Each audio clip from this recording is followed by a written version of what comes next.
नमस्कार दोस्तों, मैं हूं कृष्णा। मेरे ऑर्गेनिक गार्डनिंग चैनल में आपका हार्दिक स्वागत है। और दोस्तों, कैसे हैं आप?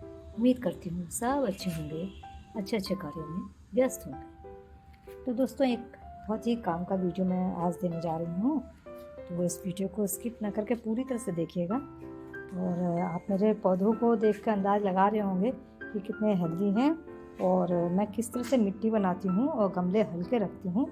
तो उसके लिए ही ये वीडियो मैं आपको देने जा रही हूँ। तो देखिए, मैंने यहाँ पर क्या क्या जमा कर रखा है। ये मिट्टी मैंने इस गमले को खाली किया है, ये खाली था। और ये मिट्टी वैसे तो स्टेबलाइज कर लीजिए, मिट्टी को ज़्यादा अच्छा है, लेकिन मुझे वीडियो बनाना था इसलिए कुछ मिट्टी मेरी वहाँ पर देखिए स्टेबलाइज हो भी रही है। ये यहाँ पर मेरी मिट्टी स्टेबलाइज हो रही है, इसको मैंने हटा दिया क्योंकि पॉलीथीन में था ये, तो गीली हो रखी है मिट्टी, तो इसको मैंने सुखाने के लिए रख दिया है। तो ये मिट्टी मैंने यहाँ पर इकट्ठी की है और मैं अपने पॉट किस तरह से भरती हूँ आज मैं एक डेमो आपको दूँगी जरूर से, ताकि बार बार खाद देने की ज़रूरत भी नहीं होगी और हमारे पौधे भी हेल्दी रहेंगे। तो देखिए, मैंने यहाँ पर एक ढिकरी रखी है, दिए का टुकड़ा रख लिया है, यहाँ पर एक छेद है इसमें और ये रख दिया है। अब यहाँ पर देखिए, ये मैंने सूखी पत्तियाँ कलेक्ट की थी, तो ये सूखी पत्तियाँ को मैं इसमें थोड़ा दिखाऊँगी इस तरह से, और इसके ऊपर डाल दूँगी मैं थोड़ी सी मिट्टी में माइक्रोब्स होते हैं जो हमारे वेस्ट को सड़ाने में बहुत अच्छा हेल्प करते हैं। तो देखिए, यहाँ पर मैंने सूखी पत्ती डाली और थोड़ी सी मिट्टी डाल दी। तो अब नीचे पर मिट्टी का हो रहेगा। और यहीं पर देखिए, मेरा किचन वेस्ट है। इस किचन वेस्ट में मैंने कुछ हल्दी भी मिला रखी है और इसमें कुछ मैंने दही भी डाल रखी है, ताकि दही में माइक्रोब्स होते हैं। ये देखिए, इस तरह से मैं डाल दे रही हूँ किचन वेस्ट। और यहाँ पर ये हल्दी वाला पपीता है, ये इसमें हल्दी लगी हुई है अच्छी खासी, दही भी पड़ी हुई है, तो ये मैं डाल दे रही हूँ। ये कुछ मेरा अभी कल से रखा हुआ ये मेरा किचन वेस्ट है। तो देखिए, इस तरह से मैं डाला है। फिर कुछ सूखी पत्तियाँ मैं डाल दे रही हूँ। ये देखिए, ड्राई एंड वेट, इस तरह से हम लगाते जाएंगे, लेयरिंग करते जाएंगे। फिर डाल देंगे थोड़ी सी मिट्टी। आपके पास अगर वर्मी कंपोस्ट हो या आपके पास गोबर खाद हो तो आप एक एक लेयरिंग उसकी भी कर सकते हैं। तो ये देखिए, इस तरह से अब ये डिकम्पोज़र मैंने डाल दिया। मिट्टी सबसे अच्छा डिकम्पोज़र होता है। तो ये देखिए, किचन वेस्ट नीचे इस तरह से मैं डालती जा रही हूँ। अब मैं फिर मिट्टी की लेयर लगाती हूँ। मिट्टी के बाद फिर मैं यहाँ पर थोड़ी सी हल्दी, या आपके पास नीम खली हो तो आप कुछ भी डाल सकते हैं। ये मैंने हल्दी लगा दी है ताकि कुछ भी अगर फंगस वगैरह होगा वो भी चला जाए। तो इस तरह से मैंने ये किचन वेस्ट, ये पपीते का पल्प है, ये छिलके हैं, तो ये मैंने डाल दिया है। इसके बाद यहाँ पर डालती हूँ मैं ड्राई वेस्ट। ये देखिए, सब ड्राई है, माचिस का वो है, तो ये भी डाल दे रही हूँ। गत्ते का है, आप सूखी पत्तियों के लिए आप गत्ता वगैरह भी डाल सकते हैं अगर सूखी पत्ती ना हो। तो इससे देखिए, मैंने ये लेयरिंग कर दी सूखी पत्तियों की। इसके बाद फिर डाल दूँगी मैं वेस्ट मिट्टी। तो इस तरह से लेयरिंग करते जाना है। इसके ऊपर आप थोड़ी सी वर्मी कंपोस्ट भी डाल सकते हैं, इसके ऊपर आप थोड़ी सी गोबर खाद डाल सकते हैं, थोड़ी नीम खली डाल सकते हैं, अगर जो भी अवेलेबल हो आप पास। थोड़ी थोड़ी हल्दी भी मैं डालती जा रही हूँ ताकि फंगस का कहीं भी नामो निशान ना रहे। इस तरह से डालते जाएंगे और फिर लेयरिंग करते जाएंगे पत्तियों की और मिट्टी की।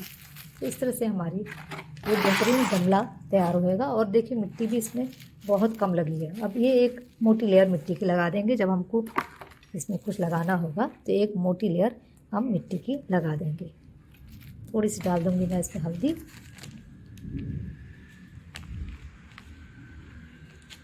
देखिए, मैंने हल्दी डाल दी है, इसको हम अच्छे से फैला देंगे और फिर डाल देंगे हम इसके ऊपर एक लेयर मिट्टी की।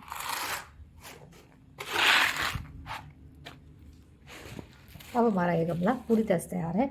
और इसमें दोस्तों, एक चीज़ ये देखनी है कि हम इसमें कोई भी इस्टेब्लिश पौधा नहीं लगाएंगे जिसकी जड़ें नीचे तक पहुंची हैं, उसको हम नहीं लगाएंगे। हम सिर्फ बीज लगाएंगे या छोटी मोटी पौध हम लगा सकते हैं इसमें, और या फिर पोर्चुला का जो हार्डी प्लांट्स होते हैं उसको हम लगा सकते हैं, और बीज हम इस पर आराम से बो सकते हैं। तो देखिए, मेरा ये गमला तैयार हो गया है और हल्का देखिए इतना, ये देखिए बिल्कुल हिल रहा है। अगर आपके मिट्टी में चिकनी है तो आप इसमें 1-2 मुट्ठी बालू के भी डाल सकते हैं। जैसे कि यहाँ पर मेरे पास बालू रखी है, लेकिन मेरी ये मिट्टी काफ़ी भुरभुरी है तो मुझे बालू की ज़रूरत नहीं है। आप डाल सकते हैं अगर डालना चाहें तो। बस मेरा ये पॉट तैयार है और मैं इसमें अब थोड़ा सा डाल दूँगी पानी। और इस तरह से हमको कम मिट्टी की ज़रूरत पड़ती है बोने में, फसलों को बोने में कम मिट्टी की ज़रूरत पड़ती है। और धीरे धीरे नीचे जब तक बीज अंकुरण पाएगा, बड़ा होएगा, पौधा बनेगा, तब तक नीचे से जितना भी मटेरियल हमने डाल रखा है वेस्ट, उसको वो सड़ गल के एकदम बेहतरीन भुरभुरी मिट्टी और खाद बन जाएगा। तो देखिए यहाँ पर मैंने ये रखा हुआ है एक सहजन, ये देखिए सहजन, ये सूखा सहजन बटोर के ले आई थी, इसमें बीज लगे हुए हैं, ये देखिए बीज हैं। तो ये बीज है सहजन का, तो इसमें मैं ये लगा दे रही हूँ, ये देखिए। और ये जब तक अंकुरण इसका होगा, ये देखिए जब तक इसका अंकुरण होगा तब तक नीचे की जो किचन वेस्ट है, जो सूखी पत्तियाँ हैं, सब सड़ गल के बिल्कुल ओरिजिनल खाद बन जाएंगी, ऑर्गेनिक खाद बन जाएंगी और हमें एक बेहतरीन पौधा मिल जाएगा। तो देखिए मैं आपको दिखाने जाऊँगी कि मैंने इस तरह से पहले भी, मेरे ज़्यादातर पॉट इसी तरह से भरे रहते हैं दोस्तों। मैं इसी तरह से अपने किचन वेस्ट का इस्तेमाल करती हूँ। तो मैं आपको अपने, ये मेरा मिडिल फ्लोर गार्डन है, तो मैं आपको ले जा रही हूँ अपने टेरेस गार्डन में। तो मैंने इसी तरह से गमले में एक मोगरा का ये सहजन का पौधा मैंने लगाया था, बीज लगाया था, जो कि अब एक बहुत शानदार पौधा बन गया है। तो देखिए मैं ये आ गई हूँ अपनी छत पे, ये मेरी छत है। मौसम में कुछ बदलाव दिख रहा है, हवा तेज अचानक से चलने लग गई है। तो देखिए दोस्तों, ये है मेरा मोरंगा का पौधा। तो इसको मैंने इसी तरह से पॉट मैंने भरा था, ये देखिए। ये कुछ कपड़े का पॉट है, देखिए मिट्टी कितनी नीचे चली गई है, क्योंकि सूखा वेस्ट, पत्तियाँ और किचन वेस्ट मैंने भर के इसको तैयार किया था। मिट्टी की लेयर लगाई थी, थोड़ी सी 1 मुट्ठी गोबर खाद भी डाली थी। देखिए गमला कितना नीचे चला गया, सब दब गया है और सड़ गल के नीचे खाद बन गई है। और इसी में मैंने ये बीज लगा दिया था। तो ये देखिए ये कितना अच्छा पौधा मुझे एकदम तैयार मिल रहा है। अब इसमें मैं थोड़ी सी, अगर मैं चाहूँ तो इसमें थोड़ी सी और मिट्टी, मैं खाद और मिट्टी मिला के मैं इस गमले को भरूंगी। और चूँकि गमला काफ़ी बड़ा है तो इसकी ग्रोथ और अच्छी होगी। ये कम से कम 2-3 इंच तक तो खैर अभी है कि मतलब इसमें एनफ स्पेस है अभी, बस मेरे को इसमें मिट्टी डालने की ज़रूरत है। तो मैं अब मैं इसमें किचन वेस्ट अभी नहीं डालूँगी, मैं डालूँगी इसमें खाद युक्त मिट्टी, या वर्मी कंपोस्ट या फिर गोबर खाद। तो मेरे ज़्यादातर गमले जो इसी तरह से भरे रहते हैं, और फिर मेरे को जल्दी किसी तरह की खाद देने की ज़रूरत नहीं होती। बस मैं पौधों में पानी देखती हूँ, देख के ही डालती हूँ। जब पौधों को पानी की ज़रूरत महसूस होती है, मैं तब मिट्टी चेक करके ही पानी डालती हूँ। तो इस तरह से मेरा काम हल्का रहता है, मेरे को ज़्यादा खाद बार बार डालने की ज़रूरत होती नहीं है। ये देखिए यहाँ पर मक्के लगे हुए हैं, यहीं पर एक देखिए लौकी लग गई है, ये मक्के लगे हुए हैं, सब इसी तरह से पॉट भरे हुए हैं। और बार बार मुझे याद भी नहीं मैंने कब इसमें खाद डाली थी, और अच्छे ग्रो कर रहे हैं। देखिए यहाँ पर पोचुला का बहुत खूबसूरती से ये खिल रहे हैं, बहुत सुंदर लुक दे रहे हैं। ये मेरा नीम का पौधा, ये भी बीज से लगा हुआ है, 5 किलो की आटे की पॉलीथीन में है। इसको भी मुझे अब कोई बड़ा बैग देना है। ये रजनीगंधा इस बार बिल्कुल सूख गया था, लेकिन थोड़ा सा कहीं इसमें जान रही होगी, मैं पौधों में पानी डालती रही हूँ, तो इस तरह से मेरा ये बच गया। एक देखिए इसी तरह से मैंने ये पॉट भरा था दोस्तों, ये पॉट मैंने इसी तरह से भरा था।